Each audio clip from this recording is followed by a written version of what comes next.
I had lots of fun troubles with infrared cameras in preparation for this talk. I had one that was like, I don't know, 10 years old, and I was going to use it. And it turned out they don't make the software for it anymore, and you need this weird thing that they don't make anymore, this hardware, to actually get it to work. So then that didn't work, so then we went to these other guys to try to rent one, because apparently you can rent these things. And that's there. That thing is being quite silly now. So I'm going to start. So we were going to start with a Minority Report trailer originally, but that didn't work out because we called Fox. And Fox was like, no, that's a bad thing to do. But, you know, actually, it's so fun fact that I discovered, if you ever want to know every single advertisement in a trailer, just ask the guys to let you use it in a presentation, and they'll send you back a list saying, these are the clips from the movie you can never use because they're advertisements. So we have this we wanted to use the Minority Report trailer because it parallels very closely the program that we did research on that we're going to present to you guys about. The program's called FAST because everything has to have a clever acronym. And the program, like Minority Report, pretty much has precogs because it's supposed to go and stop murder by looking into the future. And it's supposed to be correct. So we thought that, as we were doing research into this program, we came up with a few questions because, you know, as in Minority Report, doubts in the end arose. So I'm Simon Reshchikov. I'm Joshua Engelman. And we're going to present to you guys about FAST. So we'd like to thank Morgan Wang, who was our collaborator, who helped us do a lot of the research for this. It turns out you can find all sorts of very interesting things on the internet by using Google. Who knew? Unfortunately, she can't be here right now. We'd also like to thank the US Department of Homeland Security and Draper Laboratories and Paul Ekman and the people at SPOD and everyone involved in FAST and who developed these programs, because with you guys, we really wouldn't have a presentation to present on and, you know, dissect your methodologies on. So we heart you, USG. Thank you very much. So a little bit of a disclaimer before we start. I'm not really part of Draper Labs or I'm not really a Fed. We're kind of all out of the loop on all this stuff. Everything we found by Googling. So if any of our information is not accurate, that's because you guys don't publish anything. So that's kind of unfortunate. So FAST. We were just, the way we found out about FAST was we were just Googling around, you know, browsing the internet because we do that sometimes. And we went on the DHS website and we saw these two very interesting projects called, you know, the FAST project and the Hostile Intent project. And we read through them, and our eyes focused on this one little, very interesting sentence. The system will measure both physiological and behavioral signals to make probabilistic assessments of malintent. So when we saw this, we were like, whoa, that sounds really cool. Because just, like, biometrics to fight terrorism, really cool. It's, you know, curing terrorism with science. Sounds awesome. And so the premise of FAST is that you can tell you can tell the intention of people by scanning them with very advanced biometrics. And if you do a little, and so that's the whole idea. So we were like, precogs, they're real now, apparently. So we started doing research and we found out that the genesis of the thread, the ideological thread behind the program started sometime around the late 90s. You know, ancient history, it's really old. Back with Paul Ekman. You see, he looks a little bit like Napoleon. So Dr. Paul Ekman is famous for his research on deception theory and figuring out how we can tell who's lying and who's not. Any of you read Malcolm Gladwell's book, Blink? I'm so sorry. Well, he's more famously known as the inspiration for Dr. Cal Lightman in the now canceled Fox show Lie to Me. his entire thing is this theory called microexpressions. When you try to hide feelings, there are certain involuntary emotions, little twitches on the side of your mouth, things like that, that are the same across every human being. He, to find out a little bit more about this, he did this thing called the Wizards Project. He took people from all kinds of walks of life, cops, lawyers, high school teachers, and he tested their ability to reliably detect who was lying and who wasn't. Hint, high school teachers can't tell. And he found that basically the only people who were significantly better than everyone else were Secret Service agents, because they have some kind of training or it's just self-selecting.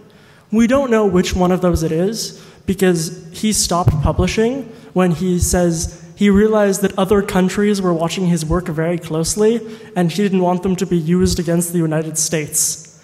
This also results in no one else reviewing his research, so we don't know if he's just making it up or not. Yeah, security, woohoo.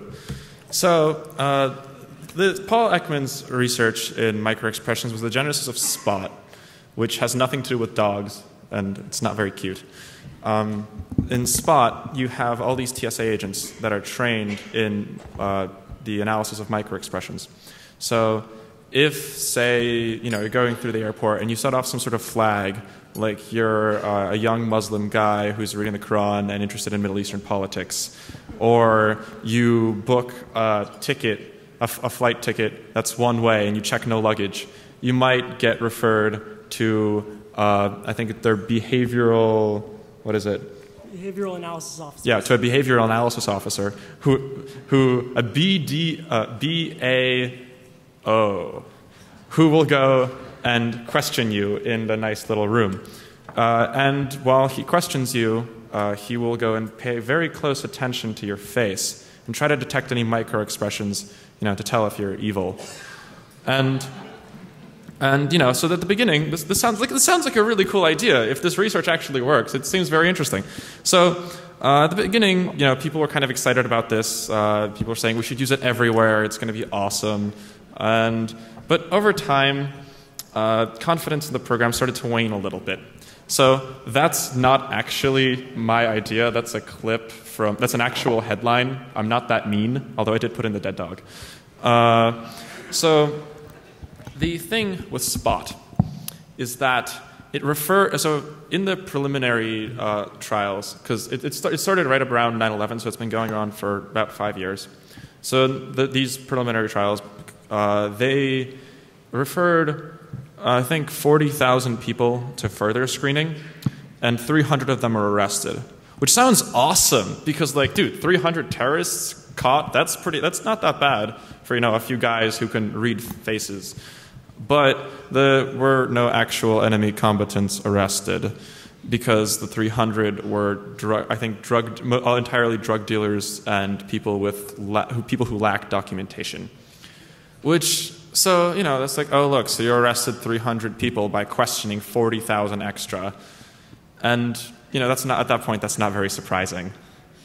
So the program has not been incredibly successful, and it seems that the big problem with the program is that really, like, human beings, even when they're trained, are not good at detecting deception. Maybe some people are, as per Paul Ekman's research, but it's not something that you can really do very well.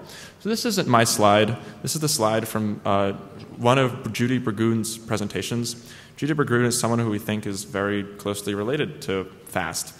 And so out of, the relative semi-failure, kind of a little bit of SPOT, you have people who decide that human beings are sucky at this and that we should get robots to do it, which is always a good idea. That coin is also from her presentation. As you can see, government presentations are classy. So SPOT was indeed not very, it was also very expensive. It was $212 million a year. I think the Obama administration just increased its allotment to $286 million, something like that. And so, in donuts, because that's a great currency, that's 160 donuts per federal employee per year. Or so if there are any feds in here, you guys want 160 donuts? Just talk to some people. Or one donut for everyone in the United States on Christmas. So yeah, it's not incredibly expensive, but it's not very good for 300 illegal immigrants. So, you know, you have this program, and it wasn't very successful. So you try and you try again, because we believe in FAST. So FAST is this new program that is going to go and stop the terrorists from destroying America. And this is also a slide from Judy Berggrun's presentation, and I really like it because two of those pictures are from conspiracy theory books, one of them being about FDR. I'm just a big fan of this thing. So what is FAST? We haven't really explained exactly what it's supposed to be. Well, it's a trailer. Like, it's literally supposed to be in the form factor of a trailer. That's something that they've emphasized many times because it's supposed to be portable, so you could put it in lots of places, not just like airports, but like Congress, you know, to check if, you know, any terrorists getting in, or like your local, I don't know, sports stadium. I think we saw around the internet in various presentations some suggestions of putting it on like border patrol, or I think even public transportation, which would be interesting, you know, get your mind right every time you go to a bus. So, what is FAST? All right. So, FAST is a series of pretty modern sensors. The first on the list is this thing called bio-LiDAR. LiDAR is basically a fancy laser rangefinder, and someone over at the Defense Department has figured out how to use that to measure heart rate, because you can totally do that. The next part, the one we'll be demonstrating, is thermal camera, which you use to measure stress responses. After that, it's just a video camera at eye level, which looks at your pupils, how red your eyes are, agitation, maybe even the microexpressions, if the algorithms get good enough. But it could also just be used as a really good detector of hangovers. They've also mentioned in a few of the presentations something to measure gait, which is unique to each person, but we haven't actually seen any data on that, but we assume they're working on it somehow. To be honest, we haven't really seen much data on anything, but we haven't seen any videos of gait at all. So, So two of the pushes behind FAST are not only, you know, actually getting this detection thing working, but also making sure it's fast. Because we have polygraph machines. Polygraph machines are great. They're not incredibly accurate, but they do sort of work. But it takes an hour by a trained professional to run an exam. This thing is supposed to be like 5 minutes. It's supposed to be high throughput, so they could actually use it in portals settings. So you go into this trailer, and you know, in the middle of an unmarked van or something, and those sensors, I mean Hal, looks at you, and this guy asks you a few questions. And it looks a little like this. Step forward and stand on those footprints on that mat. What I'm going to have you do is, can you put your purse in your pocket or just to the side there? I'm going to have you look in my direction. Just keep your hands kind of to the side and try and refrain from moving. Okay? Try and refrain from moving. Possible, and we'll begin soon. Did you show your ID to the first guard? Yeah. Now they're going to start asking our questions. Are you attempting to smuggle an explosive device into the expo today?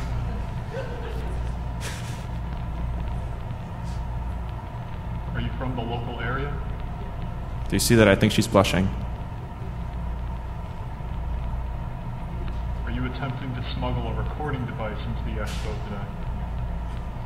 So this is from, we think, we're not sure, because again, none of this is really published well. This is from one of the only field studies of the test that they've done.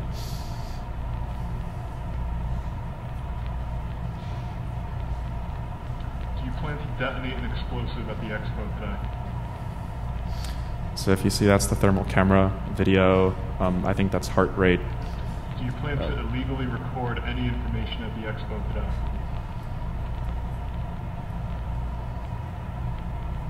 And as you can see, she failed the exam. So that's pretty much it. So if Hal doesn't like you, so contrary to that video, from everything we've seen, it seems that if Hal doesn't like you, you get to go through it again. Because, you know, we don't really trust computers all that much. So, right? You guys know all about this. So if Hal decides to have a glitch, you get a second chance. But if Hal doesn't like you again, you get a meeting with this guy. Do you see the glove? Notice the glove. It's important. And you get to go into this room and have a nice little conversation with him. And if Hal does like you, you get off scot-free, and it's wonderful. So we thought that all this stuff was really, really cool. So, did it get working? I don't know. You don't know. Oh, brilliant. So theoretically, we should have a demo around here because we thought that FLIR's forward-looking infrared cameras are cool. So we're going to show you guys how little of a difference there is between someone who is lying and someone who isn't, and how much of a difference there is between someone who ran around the room multiple times and someone who isn't. But what? All right, so we'll get back to this in a little bit, hopefully. So that was the system, right? And the system sounds pretty great. I mean, if you do get something like this working, if you can in fact tell people's internal mental states by biometrics, oh, brilliant, wonderful, thank you very much, sir. Oh, or not. Huh, okay. So, if you get this thing called FAST to work, it's pretty awesome because you do in fact have a very effective tool for deterring terrorist attacks because, well, you can maybe invent new ways to make bombs, but it's very hard to control the way your biometrics actually work. It's very hard to control these very fine things. So this would theoretically be a foolproof system if it worked. Now, there's not really too much published stuff on this, so we don't know. Maybe the guys who are working on FAST at Draper really do have it all working and it's awesome and like they're going to deploy it tomorrow and there will be no more terrorism. But, well, as we looked through, we found a few methodological shady points and we'd like to point them out. And so one of the things that we found was that, the theoretical basis of FAST was on interpersonal deception theory. That's supposed to be deception. And it was developed by Buller and Burgoon. Burgoon is the person whose slides I've been showing you guys. And, well, the theory it's fairly complex. I can't really summarize all of it here because the psych theory, so it's like 18 different assumptions, and this is how we work when we lie. And it's interesting, but there are a few little sketchy things about the papers in which it was presented. All the papers are called interpersonal deception theory, Roman numeral. So, and most of them refer to a study in which you have two people, so you have an interrogator and you have a suspect. And the interrogator first asks questions for which the answer is known and the suspect will answer truthfully, and then the interrogator starts asking questions for which the suspect may or may not lie. And the interrogator knows which ones are definitely truthful and which ones aren't. And it's always in this, and the truthful ones and the non-truthful ones are always in the same order. So this study may have trained the interrogators to see clues about lying that were not actually there. They may have started to guess things based on the order of the questions.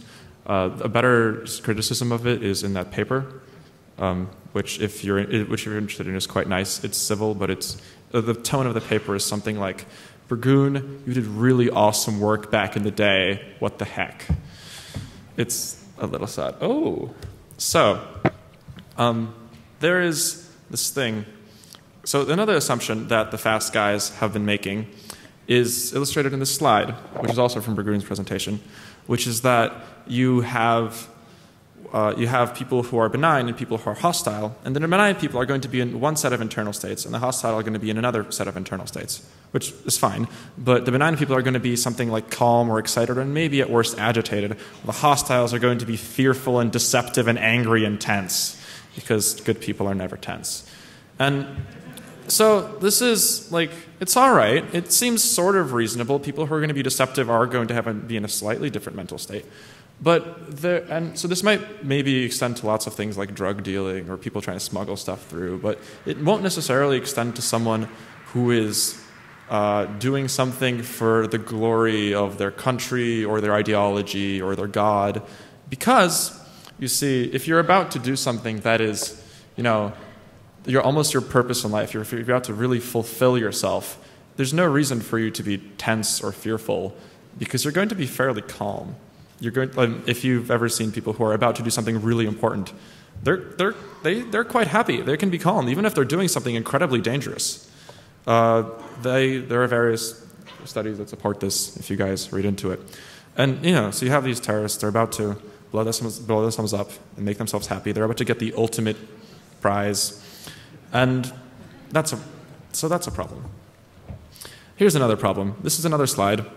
And it's interesting because it's showing the way they've been constructing some of the studies. The mock theft experiment is one of their experiments, which we found some information on, although no specific methodology, on which you have people who steal something, people who don't, and then they both try to say that they're innocent, and they run through sets of detectors, and they see what happens. But one of the strange things is you see these words like two states, innocent and deceptive, and actors in screening location scenarios.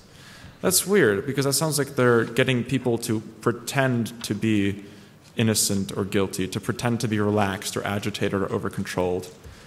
And we thought, that would be really strange, because if you're calibrating your instruments to something like, you go act suspicious, you're not going to get anything that works too well in the field. But in fact, it seems like this is actually what they have been doing. As you can see, it's a little troublesome. It's very early in the research, but it looks very promising. I tried to contact John Verica, but he never answered any of my emails. It was quite unfortunate. We thought, we were trying to really think that they can't be doing this. They've got to be doing tons of field tests. They've got to be designing their experiments in such a way that people are actually, lying and caring about it. But apparently, in many experiments, that has not been the case. If you see here, this is another slide. This is, I think, from the mock theft experiment. And you have the same guy in 3 different states. So the only way you would get something in that context is either if you're asking the same guy 3 different questions and he naturally tenses up like that, or if you're telling the guy to pretend to be relaxed versus pretend to be controlled. Frankly, by the exaggeratedness of those positions, I think it's the latter. So that's another problem. And even Paul Ekman, the guy that originally started Spot and has been pushing through a lot of these ideas, thinks that this is just a bad idea, because it makes sense. If you're going to calibrate your instruments to detect something as fine as the difference between someone who's angry at their spouse and someone who's angry at America, you need to be doing really, really, really good research and calibrating your instruments to things that are actually relevant to that sort of question.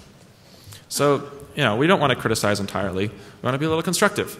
So there are 2 things that they should be doing in their studies to actually make these sorts of studies meaningful. First of all, the subject must be actually lying. They can't pretend to be someone evil. They have to actually lie about something.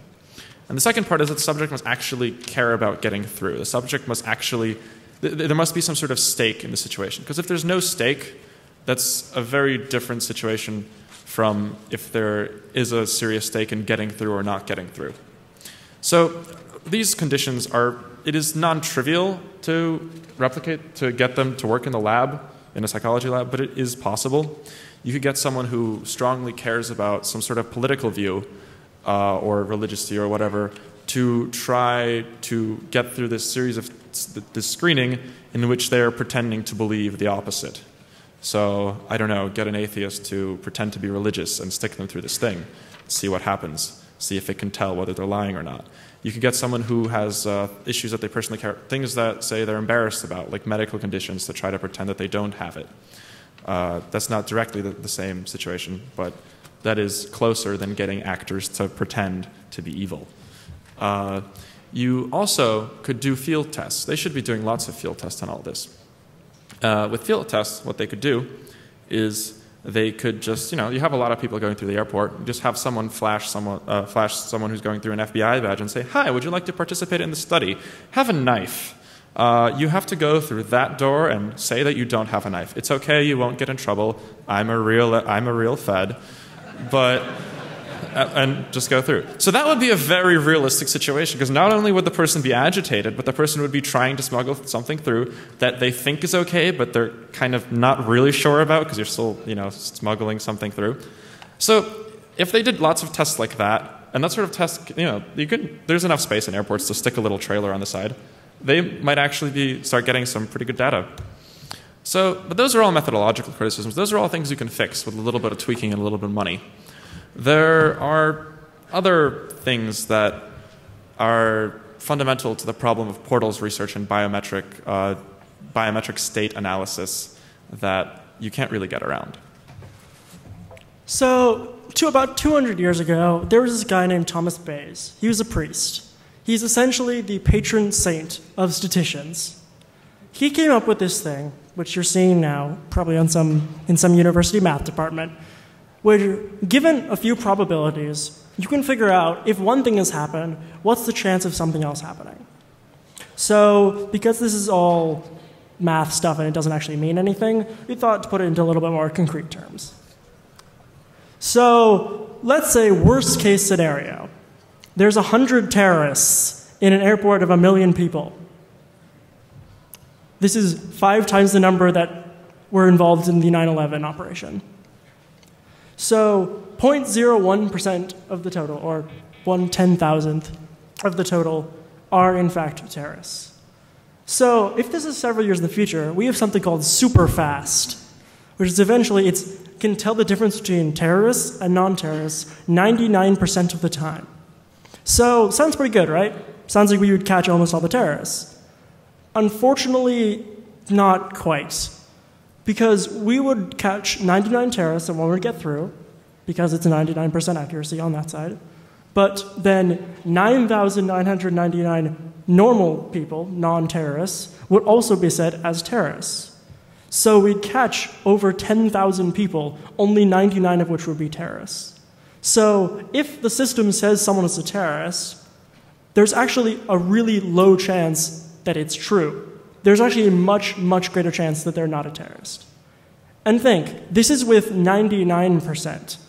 We're nowhere near that right now. Yeah.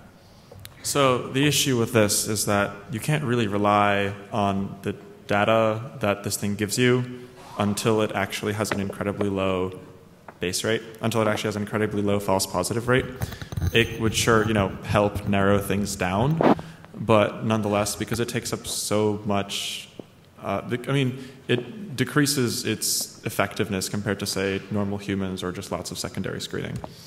Furthermore, we don't even know the actual, accuracy rate of this thing, because in a paper we saw 78%. We've seen everything up to 99%, although actually I spent all morning looking through for where that 99% is, and I have no idea where I saw that. I just remember it. But because the thing is, they really haven't published anything at all, and that's kind of a problem. So here's a study that they did. This is, I think, the only field test of this stuff that we heard of.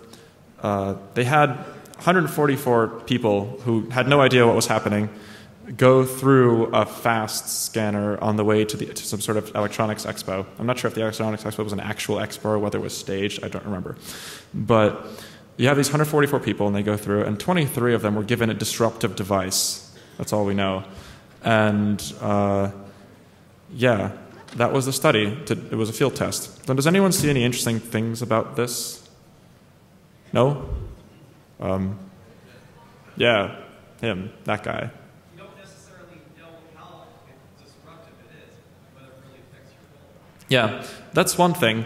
But another slightly different issue is just, the sample sizes. If you're going to implement this sort of biometric scanning system industrially and scan everyone with it, you need to be doing very large field tests on very large numbers of people to make sure it actually works reliably. This sort of thing, it's not incredibly good. Because the thing is, every human being is special in their own little way. And I told you guys in grade school, it's true. some people, for instance, have like heart arrhythmia, where, they have these little attacks where all of a sudden they don't even get, short breathed. They're working perfectly fine, but their heart beats a little faster. In fact, like that many times faster. And, so suppose someone's going through a fast scanner while that happens. That might be something interesting. And there are lots of other things that produce such great, massive changes in biometrics. Like, take fevers or hangovers, or what else can you take? Like, seriously, almost any disease is going to change a lot of these things. It might not change things like pupil dilations, but... What? 3 cups of coffee. Possibly, yes, indeed. Yeah, actually, 3 cups of coffee might do that to you, too. Yeah, if you ever go to a French cafe, they serve you, like, cappuccinos in bowls. So if you 3 of those, yeah.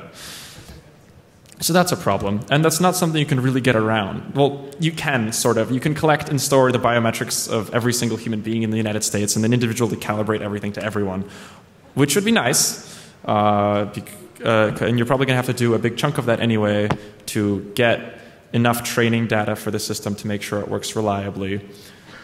But, then you'd have a nice little ID system for every person in the United States. But unfortunately, the government having biometrics on all of you, especially very detailed ones like your heart rate and how much you sweat, is not an incredibly popular decision at the time. So here's another thing. Do you know what these things are? Do you have any ideas? Yeah, Valium. Valium's a beta blocker. Valium makes you calmer and makes your excited states go closer to a basal state. Well, that might help some people, wouldn't it? Lots of other drugs have these sorts of properties, and they're not even incredibly legal. It's, not actually a problem for someone to take some Valium before they go through. There have been cases of people who use Valium regularly to try to, calm themselves down and make themselves less suspicious in other contexts. This is one that they could definitely use it in. So one question you're probably having, how can this much collection of information be legal? Because there's a thing called the Fourth Amendment. No unreasonable search and seizure. They need to be able to say, oh, I saw blood coming out of that guy's trunk. So we found this paper called the Gill paper by Lindsay Gill, who was a law student at BU at the time, who wrote about this entire program, and a lot of the analysis that we did was in rather better language in there. So the Fourth Amendment actually has a few exceptions. One of them is called the plain view doctrine and has like things you can see. One of them is the administrative search exception, where it applies to everyone. So the plain view doctrine is basically everything you can smell, see, touch, without any particular equipment, something that anyone can do if they have the training. Even the sniffer dogs count in this way. However, most people besides us don't have thermal cameras. Thus, it's still technically breaking into their house without a warrant. Yeah, there was an interesting case, I think, in California, where the cops did a huge drug bust of a giant pot farm, and the way they found it was by getting very expensive infrared cameras and just seeing the heat of the hydroponics through the concrete. And so, they busted them, and the case went to court, and the court completely threw out everything because they were like, this is not cool. These guys couldn't have bought this camera on the consumer market. So you'd think that TSA searches would also be illegal, right? Because not everyone can buy metal detectors, and not everyone can buy giant X-ray machines. But there's this thing called the administrative search exception, which was originally invented, frankly, for like people going into courthouses to be searched. And it pretty much says that if you know about the search beforehand and it's not too bad, it's all right. So let me explain. Imagine you're a bunny and you're going to a park. Yeah, it's nice. And then this guy just runs at you and he's like, stop! You terrorist, I'm going to search you. That's not cool. That's not a thing you're allowed to do. But if you stick a metal detector at the front of the park and you say all bunnies must remove their shoes before they go into the park, or because otherwise the park may blow up. That's all right. That's perfectly fine. The thing is, you start getting a sketchy territory when you're getting more and more and more intrusive searches. Like HAL, getting a little bit difficult here because, you know, you're collecting lots and lots of biometric information. And people care about that. People care about their health privacy. There are fairly strong privacy laws in here, and this thing is essentially a medical exam. So we're not even sure, like, exactly how they're going to store the data that they collect off you. Different spokespeople have claimed that they're going to erase all the data, but that can't be entirely true because, I mean, obviously, if you get like arrested, they're going to keep your data. And at the very beginning, when they're ramping up their project, they're going to have to collect a huge amount of data to make sure it works reliably on most people. And yeah, that's a little bit iffy. But we were thinking, you know, so this is a privacy issue, right? This is pretty serious. But on the other hand, it could also be the solution to our healthcare problems. Because you see, it's essentially a medical exam every time you go through the airport. That's not too bad. So, like, you know, you go through and then Hal scans you. He's like, hey, you have cancer. Go to this doctor. That'd be pretty nice, I think. It's not too bad. I mean, I wouldn't mind like getting a throat checkup every time I went through. And if you're getting it to an incredible reliability thing, at that point you're probably doing enough analysis to be able to get things like this.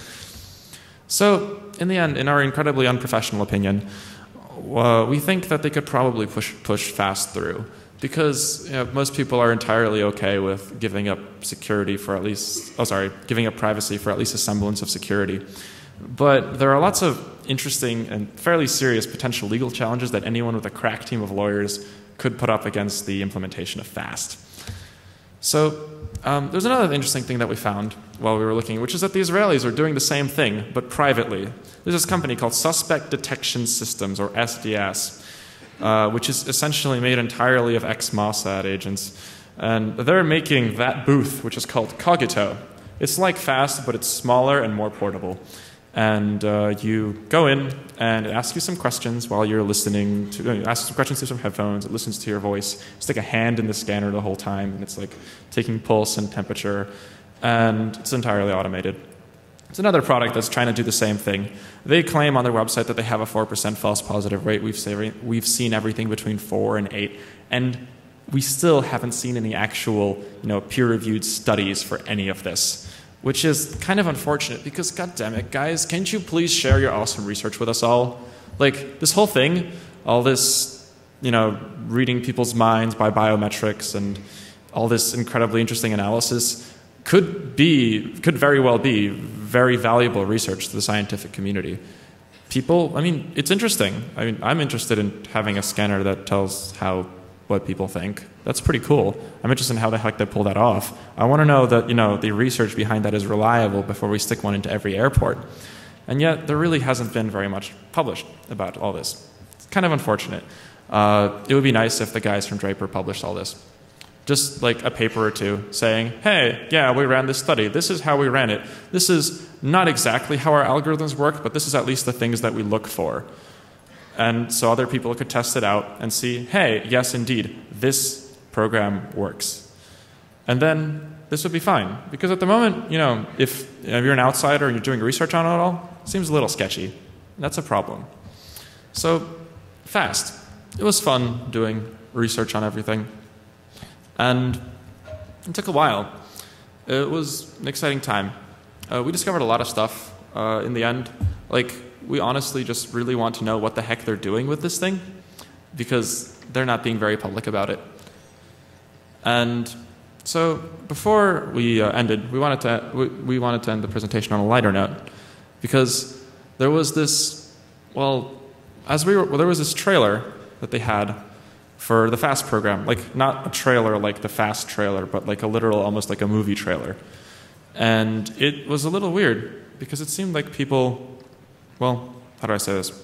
It seemed like we know where they're doing this at Draper, but it also seemed like they might be doing this in another research laboratory that we follow very closely. So here it is.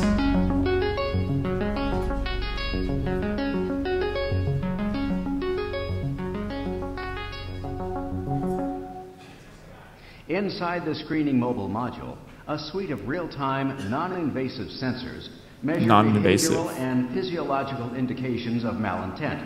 or the intent or desire to cause harm. Fact. The key to any successful cooperative test is trust. And as our data clearly shows, humans cannot be trusted. Computer track on the walls, ceiling, and floors provide a secure and easily reconfigurable means of installing equipment throughout the screening unit. I give you panels. The planks of tomorrow. Fully configurable. The unique low-floor trailer design ensures accessibility for all. They're equal opportunity. So now pay attention to this part. You might find this one interesting. Units can be wirelessly networked to a single command module. That might be an interesting thing to look into. Then we box them up and ship them straight to your doorstep. So you can protect the things that matter most. Good night. Gabe Johnson, we're done here. Thank you. What? The demo worked now. Oh, wonderful. So our demo is actually going to work now, we think. This is going to be cool. So we'd like 3 volunteers, one of which is willing to run around the thing for 1 or 2 times. No? No one? Yes, sir. Yes, sir. Yes, ma'am. Just come up. So, let me find... Josh, where do you have the water bottle? I didn't put... All right. So what I'm going to do is I'm going to give one of them an object. Like, we're going to give them a water bottle and pretend it's nitroglycerin, but unfortunately we can't find it. So I'm going to give one of them a pen. Pretend this pen is dangerous. All right? This pen is a dangerous weapon. I can stab your eye out with it. What? So one of them is going to so first of all, I'd like one of you, whichever one is willing, to just run around a few times. All right? Yeah, sure. Just run around a few times. That's all right. This is fine, guys.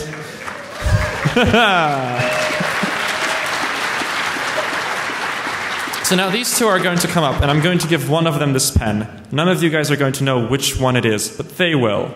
And then we're going to go film them, and I'm going to be the TSA agent asking them questions. That infrared camera, which apparently is going to work, is going to show you guys heat maps of their faces. You're going to see just how little of a difference there is between the ones that are lying and the ones that aren't about having a pen. So can you guys come over here? We're going to do this behind the table because the table's black and you can't see through black. Well, I can with my camera.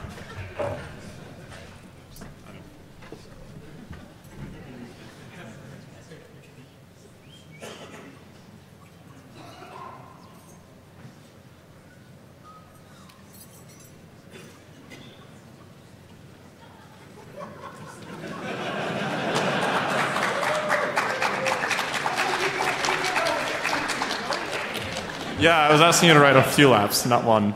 I mean, it's healthy. Come on, guys. This is DEFCON. We're not really being healthy at the moment, so. Health is good! So, one of these guys or girls has the pen. Sorry, did I ask you to come? I needed two volunteers in the third one. I apologize. I may have made myself a little unclear. I'm sorry, I feel really bad. All right, you can sit up too. So then one of these 3 volunteers has a pen, the other one does not. More realistic because there are a few terrorists. So could you guys all come up, actually, could you guys all come up somewhere over there? In front of the screen? Yeah, go up there. Is it, no? Come on, Josh, seriously? I hate technology. What's up? All right, I'm going to distract you guys for a bit. So let's tell you guys fun things that I found out about FAST while this whole thing was going on. Let's see. There were definitely... Jesus, Josh, what are you doing? Okay. Oh, really? All right. So there are a few things that were amusing, like the fact that Fox News was one of the guys that did the best coverage of FAST. It was really weird. They were one of the few guys that mentioned the study, the actual field study. They were one of the few guys that, dude, I don't have the software for this. Fine.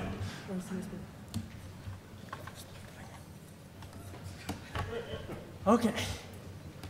Keep talking. I blame everything on him. Oh, yes. All right. What's up?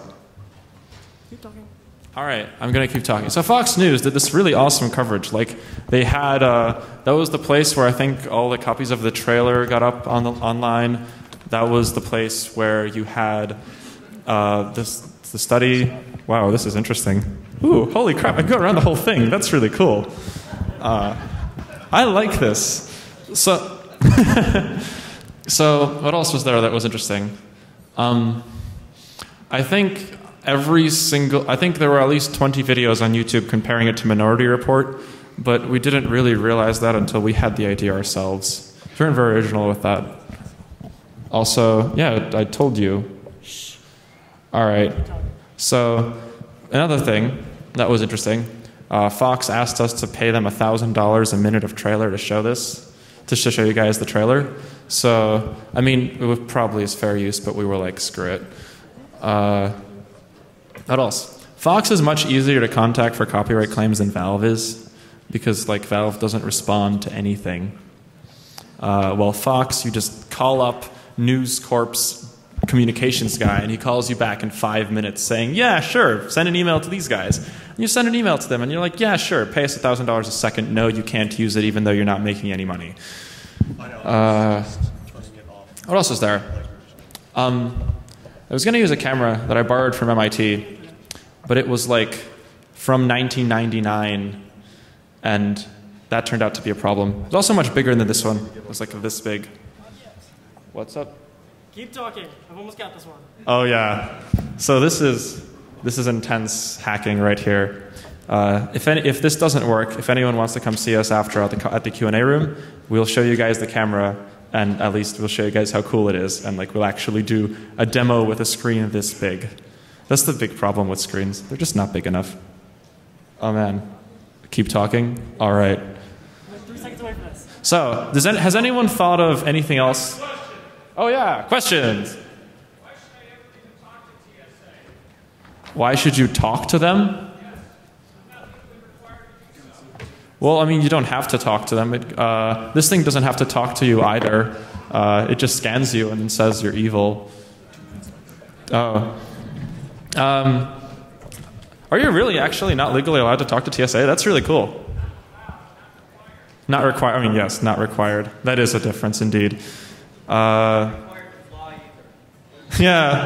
So that's the whole thing. The administrative search exception is pretty much they're allowed to bar you from doing things, and the government can force you to do things if you know about it ahead of time, even if it violates things like the Fourth Amendment, and they're not too horrible. Anyone else? Yes. For micro-expressions, how effective are beards at blocking that? Oh man.